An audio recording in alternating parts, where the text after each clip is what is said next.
لآدابي ذكر ويادي خوا كردن أويا كدبي أو ذكرانه با بردوام بي با كميش بي بلان بردوام بي نكتو ما وقت ذكر بكي أو زي يكمان ذكري نكي نا با بردوام بي بلان كم بي كم بلان ببردوام بي مثلا تو بك عادتي خود هم روجه صد زاران بري استغفر الله العظيم وأتوب إليه صد زاران صد سبعين صد إيواري بس نك أتو روجك هزار زاري بري حفتك نيري أو هنا يا مثلا بك عادة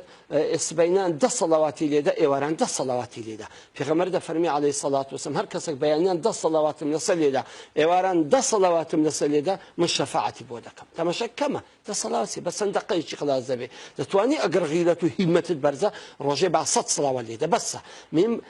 كم بلان ببردوامو بمستمري براسي أو تأثيري زور دكاتن للا خداي رب العالمين دا زارتيان عزتي عائشة ميوانتي هات بو آفرتك بو كبيغمبر عليه الصلاة والسلام تو ماريو آفرتكي بخيرات كرد بيغمبر عزتي عائشة فرمي يا رسول الله أو برادر ما هيش شوان نانيوتن شوان هيز حتى سبيني هالشوان يوجدك ألي بيغمبر عليه الصلاة والسلام فرمي عليكم بما تطيقون فرمي نوج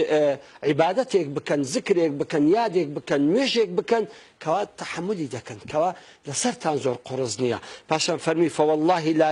لا يمل الله حتى تملوا فرمي خداي قورا ملل نايقري والساردي نايقري حتى ايوه ملل ساردي نتانقريتن زعل براسي هند الذكر يادي خواهي مثلا شونيش كبرة هم شونيش دكن راستا چي دكن سيمان قال شونيش ناكن أها ما بالكو أتو حفتي سي شوان ببردوام هستوا أو عظيم ترى هر عبادتك هر ذكرك هر يادك چند پێویستی بە